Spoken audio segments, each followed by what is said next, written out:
Muito bom dia a todos, agradeço a presença de todos que vieram esta manhã participar desse nosso programa de presidenciáveis, na nossa segunda reunião, e com muito sucesso.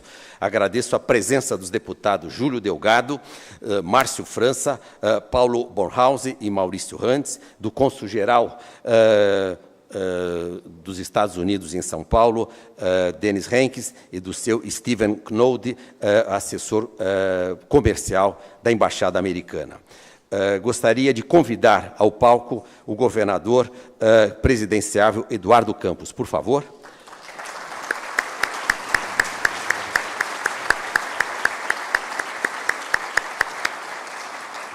Eduardo Campos, como todos sabem, é natural de Recife. Ele foi deputado estadual, deputado federal por 3 mandatos e ocupou cargos de Secretaria da Fazenda do Estado e foi ministro de Ciência e Tecnologia. E teve uma gestão exemplar com um índice de popularidade no seu Estado praticamente não igualado até então. Sua marca como gestor público de alta qualificação é uma marca na sua trajetória. Foi eleito e reeleito governador e de 2007 até 2014, saindo agora para participar da campanha presidencial. Nós faremos muito rapidamente uma apresentação das propostas da AmCham. Eu passo pelo primeiro quadro e eu já apresentei o que é a AmCham para o governador. Eu só queria ressaltar, governador, que o senhor está pisando num prédio sustentável.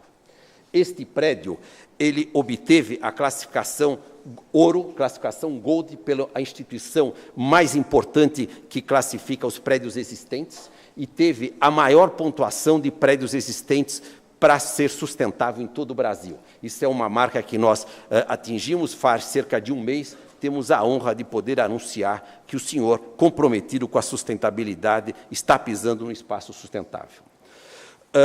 Para nós da AmCham, o ponto central é desenvolver uma agenda que fortaleça a competitividade da economia brasileira. E nós selecionamos nossas propostas, agrupamos basicamente em 3 eixos. O primeiro, que tem a ver com a melhoria do ambiente de negócios, o segundo, com a inserção do país na cadeia global de valor, e o terceiro, o aumento da produtividade. De alguma forma, os 3 elementos se falam entre si, eles não são excludentes.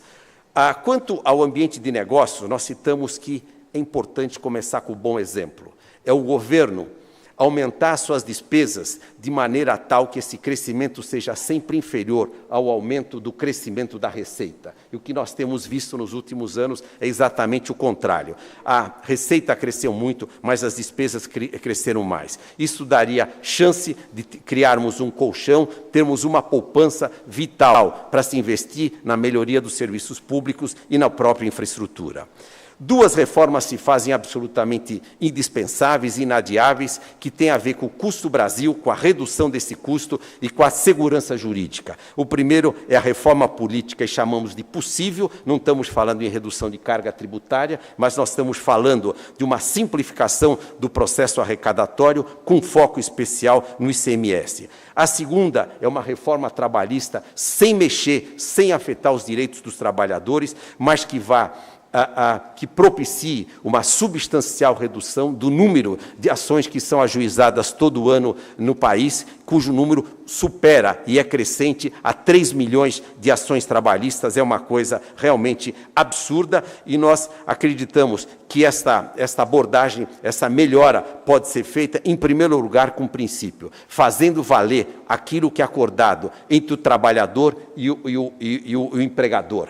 Esse é o princípio. Isso valeria para acordos coletivos entre sindicato e empresas, isso valeria para os acordos da homologação, o empregado respaldado por o artigo 625 da CLT, através das câmaras de conciliação, com todo esse respaldo. E hoje a gente vê que, nesse momento, é que se dá ensejo ao início de uma quantidade incrível de ações trabalhistas e contratos especiais de alta remuneração. A implementação do Simples Trabalhista para empresas pequenas e microempresas, já que temos o Simples da área fiscal, que tenhamos o Simples Trabalhista para as pequenas empresas, e a regulamentação regulamentação da terceirização, que atinge hoje a mais de 16 milhões de trabalhadores. Outro aspecto importante é a atração da iniciativa privada para os projetos de infraestrutura, e temos aqui dois aspectos importantes para fomentar essa integração, que é a reformulação da própria lei de licitações, com uma série de propostas que nós já encaminhamos ao Senado, está no Senado essa reformulação. E outro aspecto importante é a profissionalização, fortalecer o corpo técnico das agências reguladoras e dar a elas a independência que elas têm pela própria razão de ser. Esses são 5 elementos que consideramos essencial, e o outro aspecto da maior importância é a inserção do Brasil na cadeia global de valor. Um país que é a 7ª maior economia do mundo, obrigado. A 7ª maior economia do mundo tem uma participação pífia no comércio internacional, e o Brasil praticamente é inoperante nos acordos bilaterais de livre comércio, por onde se dá o grande volume do comércio internacional. Nesse aspecto, nós vemos que são 5 pontos fundamentais que deveriam ser atacados. Eu começo primeiro a coragem de se renegociar aquilo que nos deixa amarrado em excesso com o Mercosul, que impede que o Brasil negocie acordos internacionais. É preciso ter coragem de negociar este nó que nos amarra em excesso, mas, ao mesmo tempo, sem virar as costas para o Mercosul. Ao contrário, ampliar os acordos com toda a América Latina, desenvolver um acordo profundo e amplo com os Estados Unidos e com toda a Europa, onde temos a maior parte do nosso comércio e a nosso vínculo até cultural e comercial.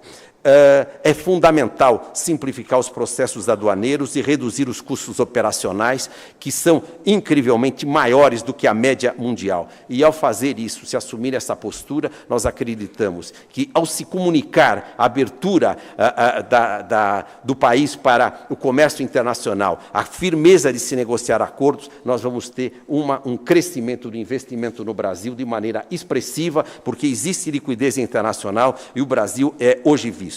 Eu agora vou fazer uma votação desses 2 blocos de propostas e peço que, usando este aparelho, se votem. Primeiro, na questão da melhoria do ambiente de negócios, de 1 a 5, que está marcado aí, temos 10 segundos para votar, e que escolham a sua opção de acordo com o interesse da sua empresa. Votando, por favor.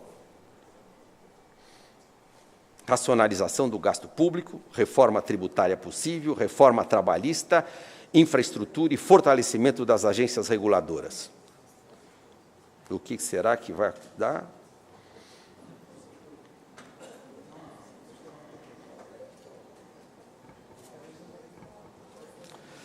Muito bem. Apareceu, em primeiro lugar, reforma tributária. Governador, se eleito, mais uma vez, você vai ter que encarar essa daí.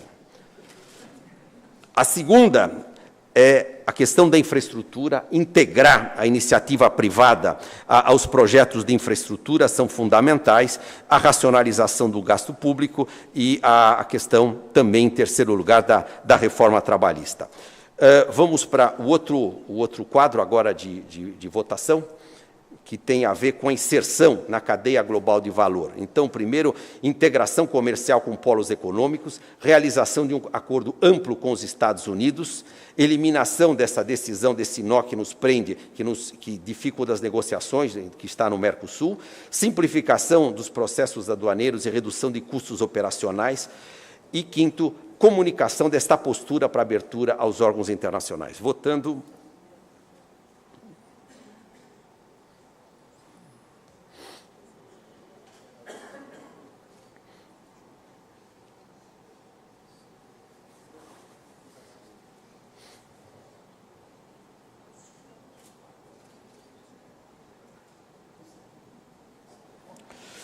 49%, simplificação dos processos aduaneiros e redução dos custos operacionais. É um choque de gestão nos portos secos, nos portos marítimos brasileiros, que afetam o dia a dia das empresas, tem custo, tem um lead time, um tempo impressionante.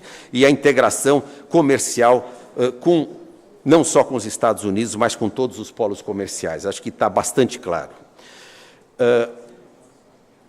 Ok, agora... dando sequência ao terceiro eixo das propostas, tem a ver com o aumento da produtividade, que se fala com os dois elementos. O primeiro é inovação. O senhor tem uma vasta experiência nesse campo e fez muito nesse campo já no estado de Pernambuco. Passamos por estimular e simplificar a criação de startups, através de vários mecanismos que aí estão. É fundamental a instalação de novos núcleos de inovação. Foi feito isso em Pernambuco, nós precisamos ampliar para outros estados brasileiros.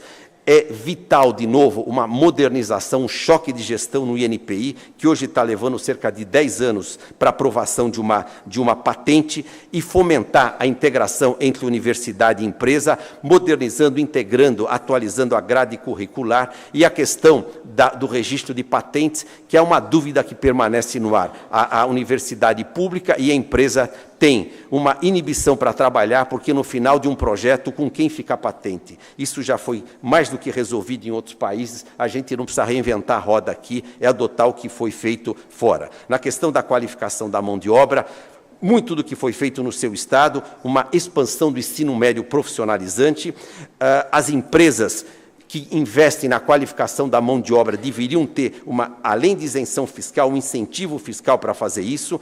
Nós priorizamos no programa Ciências Sem Fronteiras a questão dos estágios, e nós temos que investir concentradamente em ciências exatas e a banda larga de caráter nacional.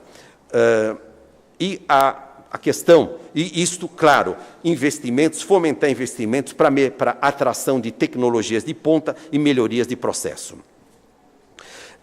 Esse é o resumo das nossas propostas, e aqui o senhor também teve uma ideia de prioridade da iniciativa privada. No último aspecto, então, só vamos fazer a votação rapidamente dessas 4 propostas: estímulo e simplificação para a criação de startups, abertura de mais núcleos de inovação, modernização do INPI e fomento de integração universidade e empresa. Votando, por favor.